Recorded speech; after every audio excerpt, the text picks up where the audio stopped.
topic is about 7.6 application of equilibrium constants. तो Kp and Kc जो value हम calculate करते हैं इनके एप्लीकेशंस क्या हैं इसको हम समझने की कोशिश करेंगे. Before considering the application of equilibrium constants, let us summarise the important features of equilibrium constants as follows. तो जो कुछ भी अभी तक हमने पढ़ा है उसको समराइज कर लेते हैं, उसके बाद फिर एप्लीकेशंस की बातें करेंगे. Expression for equilibrium constant is applicable only when concentrations of reactant and products have attained constant value of equilibrium state. जब रिएक्शन इक्विलिब्रियम स्टेट में होता है, यानी कि जो फॉरवर्ड रेट ऑफ रिएक्शन है वही रिवर्स रेट ऑफ रिएक्शन भी हो, उस कंडीशन को हम इक्विलिब्रियम स्टेट कहते हैं. जब ऐसी सिचुएशन अचीव हो जाए उसी केस उसके बाद हम Kp या फिर Kc कैलकुलेट हम करते हैं, यानी कि इक्विलिब्रियम कांस्टेंट जो एक्सप्रेशन है, जो फॉर्मूला है, उसकी कैलकुलेशन इक्विलिब्रियम अचीव होने के बाद ही की जाती है. ठीक है, ये तो ऑब्वियस है.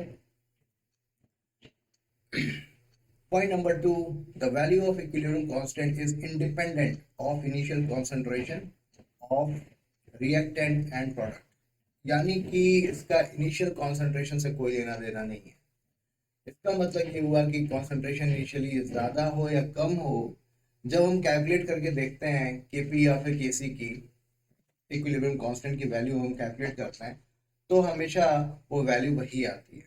यानी कि इसका मतलब ये हुआ कि इनिशियल कॉन्सेंट्रेशन से इसका कोई लेना देना नहीं है. Equilibrium constant is temperature dependent. ठीक है, यानी कि अलग अलग टेम्परेचर पर हमें इक्विलिब्रियम कांस्टेंट अलग अलग मिलेगा. तो यानी कि जो कोई भी Kp या Kc की वैल्यूज दी हुई होंगी वो किसी भी पर्टिकुलर टेम्परेचर के लिए दी गई होंगी.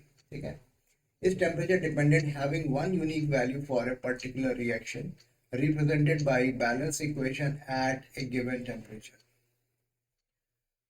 Point number 4, the equilibrium constant for the reverse reaction is equal to the inverse of the equilibrium constant for the forward reaction. तो जो equilibrium constant जो है, जो forward reaction के लिए अगर उसकी वैल्यू Kc है, तो रिवर्स रिएक्शन के लिए अगर उस रिएक्शन को रिवर्स कर दें तो हमारे इक्विलिब्रियम कांस्टेंट जो होगा 1/Kc होगा. ठीक है, moving on to point number 5, the equilibrium constant K for reaction is related to the equilibrium constant of the corresponding reaction. ठीक है, तो जो K की जो वैल्यू कैलकुलेट करते हैं उसका सीधे सीधे उस पर्टिकुलर रिएक्शन से लेना देना है, यानी कि उस रिएक्शन को किस तरीके से बैलेंस किया गया है. अगर दोनों साइड में किसी स्पेसिफिक नंबर से मल्टीप्लाई कर दें या डिवाइड करते हैं तो इसका मतलब उनके करस्पॉन्डिंग स्टोइकियोमेट्रिक जो कांस्टेंट हैं, कोफिशिएंट्स हैं, उनमें चेंजेस आ जाएंगे. अगर उनमें चेंज आते हैं तो इसका मतलब ये हुआ कि Kp एंड Kc की वैल्यू में फर्क आएगा. Whose equation is obtained by multiplying or dividing the equation by the original reaction by a small integer. इसी बात को जैसा कि मैंने अभी बताया. Let us consider the application of. अब हम लोग ये सारे 5 पॉइंट्स को हमने अच्छे से समराइज कर लिया, जो कुछ भी अभी तक हमने पढ़ा था. अब हम उसे इक्विलिब्रियम के एप्लीकेशंस के बारे में बातें करेंगे. Predict the extent of the reaction on the basis of its magnitude. Simply equilibrium constant की वैल्यू देख करके हम बता सकते हैं कि किस एक्सटेंट का रिएक्शन यहाँ पर हुआ है, यानी फॉरवर्ड डायरेक्शन में कितना ज्यादा रिएक्शन हुआ है या फिर बैकवर्ड रिवर्स डायरेक्शन में कितना ज्यादा रिएक्शन हो रहा है. रिएक्शन कुछ हुआ भी है या नहीं हुआ, या बहुत ज्यादा रिएक्शन हो गया है, ये सारी बातें हम सिंपली इक्विलिब्रियम कांस्टेंट को देख करके प्रेडिक्ट कर सकते हैं. Predict the direction of the reaction, यानी कि अगर इक्विलिब्रियम कांस्टेंट की वैल्यू अगर काफी ज्यादा है तो रिएक्शन की डायरेक्शन फॉरवर्ड डायरेक्शन में होगी, और अगर Kc की वैल्यू बहुत कम है तो प्रीडोमिनेंटली रिएक्शन की डायरेक्शन रिवर्स डायरेक्शन में होगी. कैलकुलेट इक्विलिब्रियम कॉन्सेंट्रेशन, और अगर हमें इक्विलिब्रियम कांस्टेंट की वैल्यू दी हुई है तो हम क्या कर सकते हैं, इक्विलिब्रियम कॉन्सेंट्रेशंस भी कैलकुलेट कर सकते हैं, जैसा कि हम लोगों ने किया भी है। हमने कुछ एग्जांपल्स में हमने कैलकुलेट भी किया। ठीक है, moving on to predicting the extent of the reaction, कितना रिएक्शन हो रहा है। The numerical value of the equilibrium constant for a reaction indicates the extent of the reaction. Simply equilibrium constant की वैल्यू देख करके हम ये बता सकते हैं कि किस एक्सटेंट का रिएक्शन हुआ है। ठीक है, यानी कि लगभग 90% या 95% रिएक्शन हो गया है, या फिर सिर्फ 50% ही रिएक्शन हुआ है, या फिर हार्डली 5% रिएक्शन हुआ है। सिंपली हम इक्विलिब्रियम कांस्टेंट की वैल्यू देख करके बता सकते हैं। But it is important to note that an equilibrium constant does not give any information about the rate at which equilibrium is reached. Actually ये इंपॉर्टेंट बात कही जा रही है। ये इक्विलिब्रियम कांस्टेंट अगर बहुत ज्यादा भी है तो इसका मतलब ये नहीं है कि वो केमिकल काइनेटिक्स के बारे में बात कर रहा है कि जो रिएक्शन जो है कितनी बहुत तेजी से हो रहा है, ऐसा कुछ भी नहीं है। ठीक है, यानी कि मान लिया हो सकता है कि 95-98% डिसोसिएशन हो गया और रिएक्शन कंप्लीट हो गया फ्रॉम रिएक्टेंट टू प्रोडक्ट, लेकिन वो जो रिएक्शन हुआ it took lot of time, ऐसा होने में लगभग कई घंटे लग गए। इस रंग की चीजें हो सकती है। और ऐसा हो सकता है कि कोई ऐसा रिएक्शन है जो कि हार्डली 5% ये डिसोशिएट हुआ और वो रिएक्शन में पार्टिसिपेट किया, और लेकिन ये सारी चीजें मुश्किल से 10 या 15 सेकेंड्स में हो गई। तो ऐसी चीजें हो सकती हैं, यानी कि जो हमारा इक्विलिब्रियम है, जो टॉपिक है, it does not tell you anything about chemical kinetics. तो केमिकल काइनेटिक्स एक पूरा एक चैप्टर है जिसको हम लोग ऑल टुगेदर एक किसी और टाइम में हम लोग पढ़ेंगे। द मैग्नीट्यूड ऑफ Kc और Kp is directly proportional to the concentration of product. तो प्रोडक्ट के कॉन्सेंट्रेशन के डायरेक्टली प्रोपोर्शनल होते हैं। As these appear in the numerator of the equilibrium constant expression and inversely proportional to the concentration of the reactants as they appear in the denominator. ये हम formula में हमने देखा है। This implies that a high value of K suggestive of the high concentration of product and vice versa. इसका मतलब ये हुआ अगर K की वैल्यू बहुत ज्यादा है तो यानी at the time of equilibrium product की कॉन्सेंट्रेशन काफी ज्यादा होगी, और K की वैल्यू बहुत कम है तो इसका मतलब at the time of equilibrium reactant की कॉन्सेंट्रेशन काफी ज्यादा होगी। Very good. We can make the following generalizations concerning the composition of equilibrium mixture. If Kc is greater than 10 to the power 3, products predominate over the reactant, यानी कि ज्यादा concentration product की ही होगी। If Kc is very large, the reaction proceeds nearly to completion, यानी कि reaction लगभग complete हो चुका है। Consider the following examples. इस एग्जाम्पल में H2 और O2 मिल करके H2O बनाते हैं, और इसमें इक्विलिब्रियम कांस्टेंट जो है हमारा Kc की जो वैल्यू है 2 × 10⁻⁴ है, यानी कि लगभग 100% इसका लगभग 100% ये रिएक्शन हो गया। सारे के सारे जो रिएक्टेंट साइड में H2 एंड O2 जो हैं वो पूरी तरीके से यूटिलाइज हो गए और H2O बन गया। सिमिलरली H2 एंड Cl2, यहाँ पर देखो 10⁻31 है, यानी कि ये भी रिएक्शन फॉरवर्ड डायरेक्शन में ही हुआ और सारे के सारे रिएक्टेंट्स जो हैं आपस में रिएक्ट करके और प्रोडक्ट बना लिए।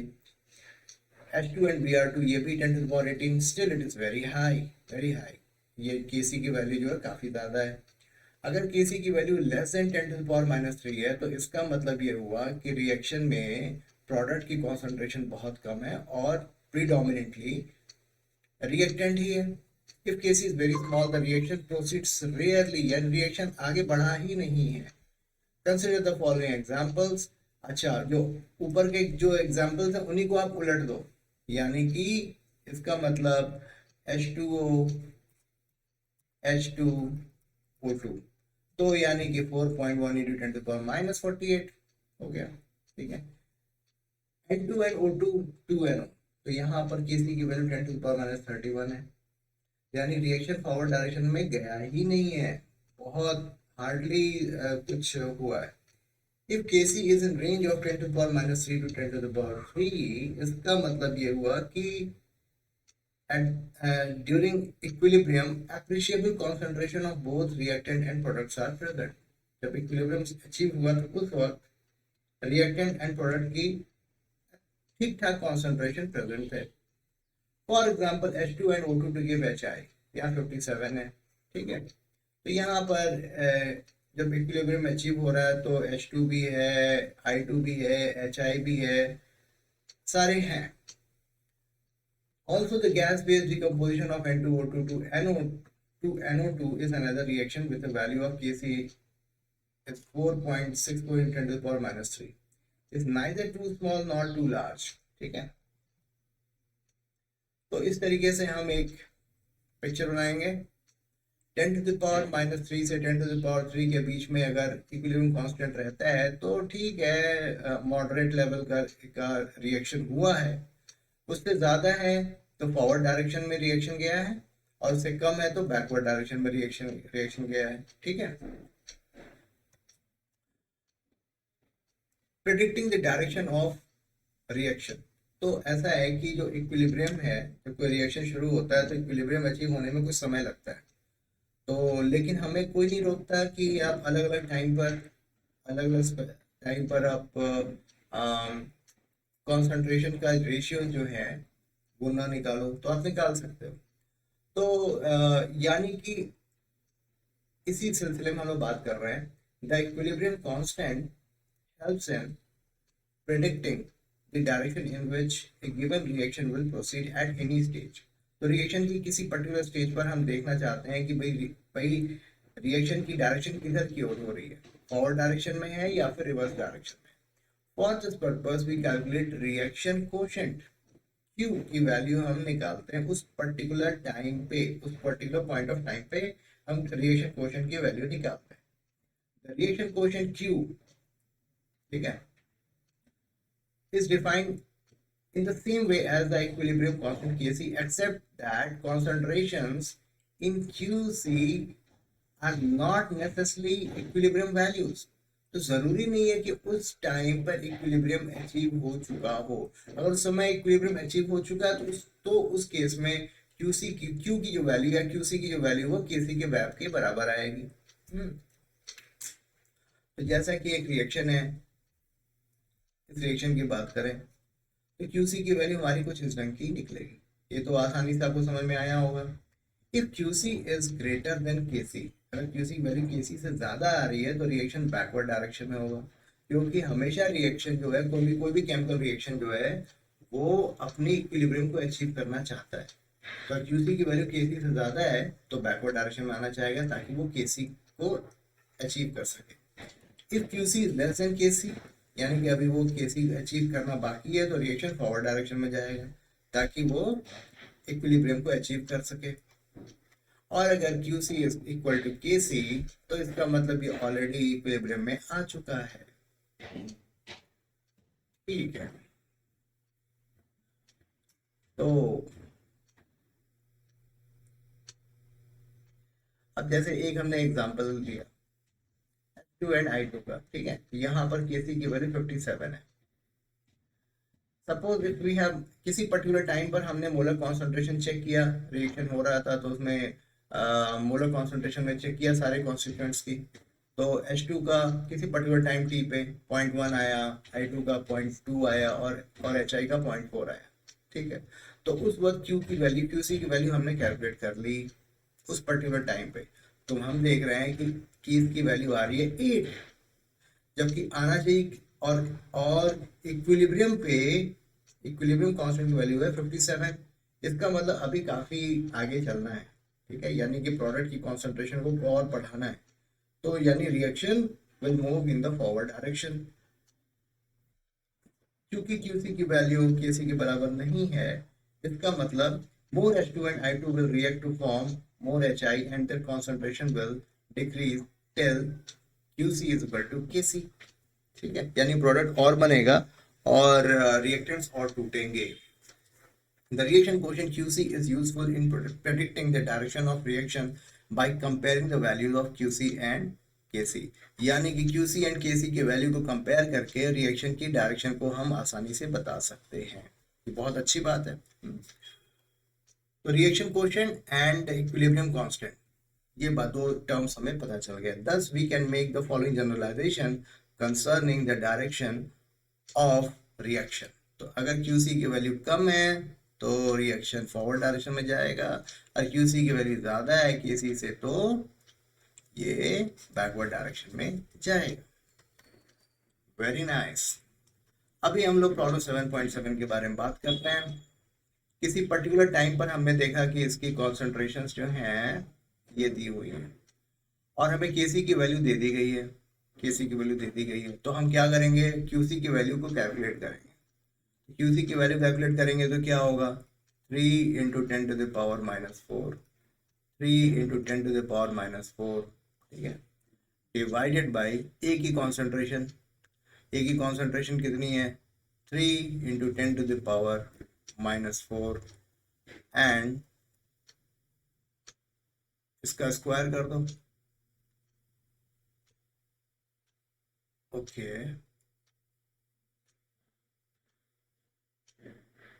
3 इंटू 10 टू द पावर -4। अच्छा, ये तो फिर सारे कैंसिल हो जा रहे हैं।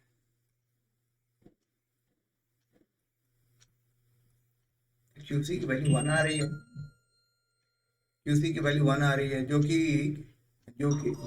KC से ज्यादा है,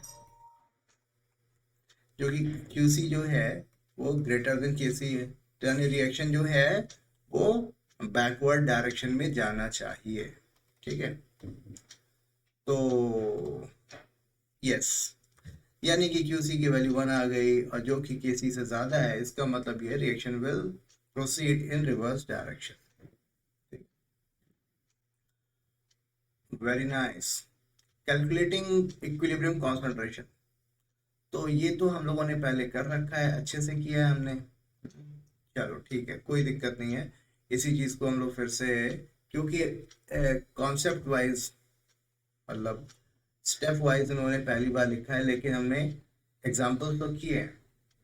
In case of problem in which we know that the initial concentration but do not know any of the equilibrium concentrations, अगर हमें इनिशियल कॉन्सेंट्रेशन पता है लेकिन इक्विलिब्रियम के टाइम पर हमें कॉन्सेंट्रेशन नहीं पता, तो फिर हम किस तरीके से इक्विलिब्रियम कॉन्सेंट्रेशन निकालेंगे, इसका तरीका क्या है, इसके बारे में बात हम लोग करने जा रहे हैं। पहला स्टेप तो यह है कि बैलेंस इक्वेशन लिख डालना है। Under the balance equation make a table that lists for each substance involved in the reaction।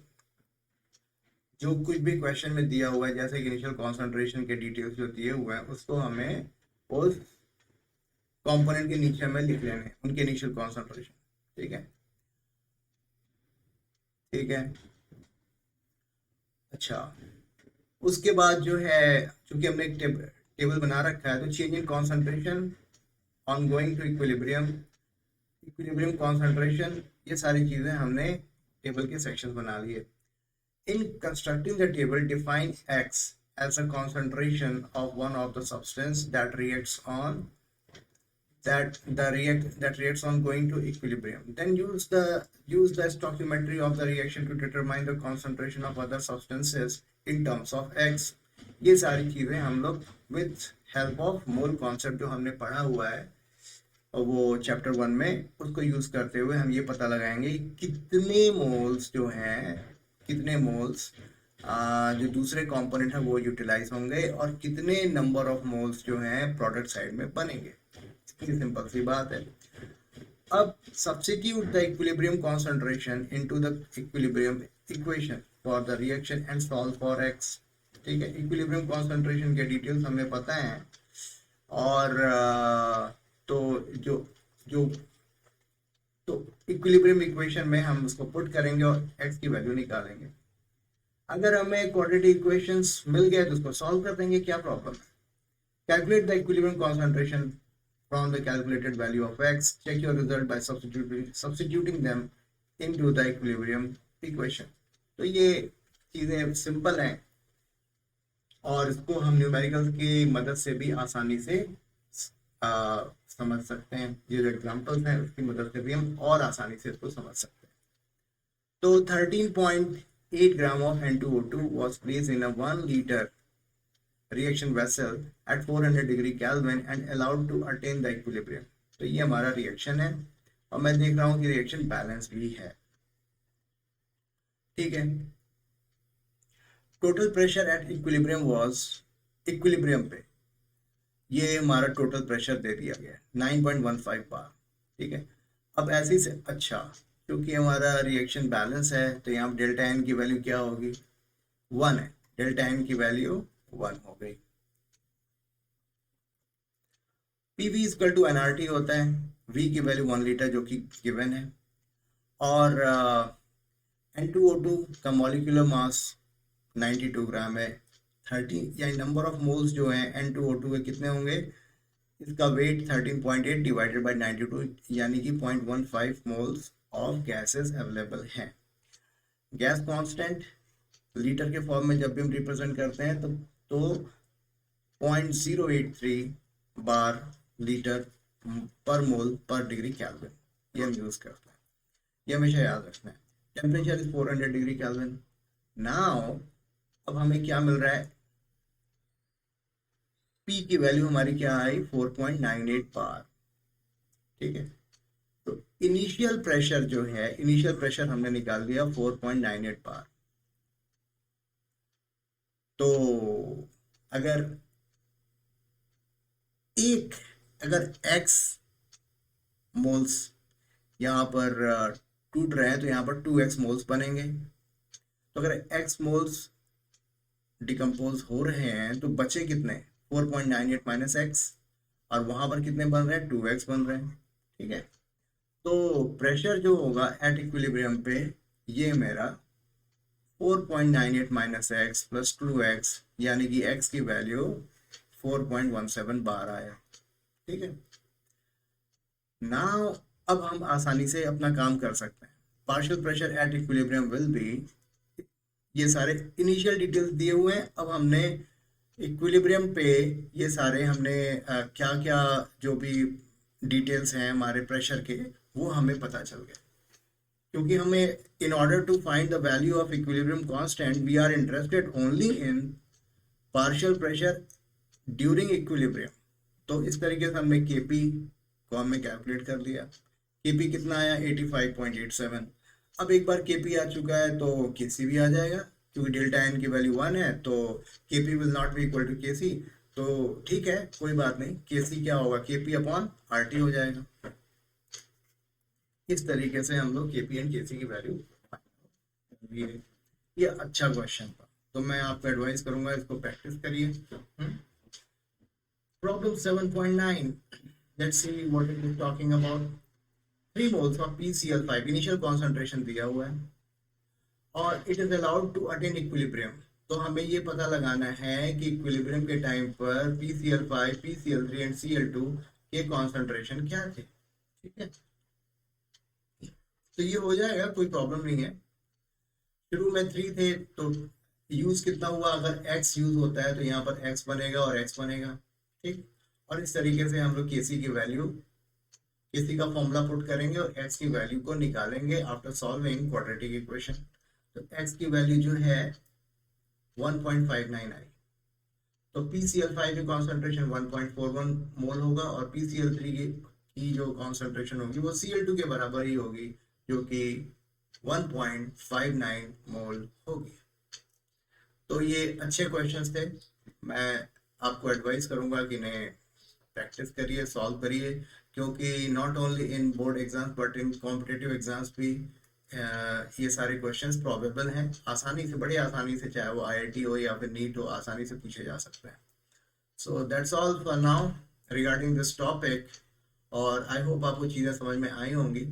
और in next video we will talk about 7.7 relationship between equilibrium constant K, reaction coefficient Q and Gibbs energy, इसको हम लोग study करेंगे, ठीक है। So thank you very much for your time, and if you like this video then please do like, share and subscribe this channel. So God bless you all.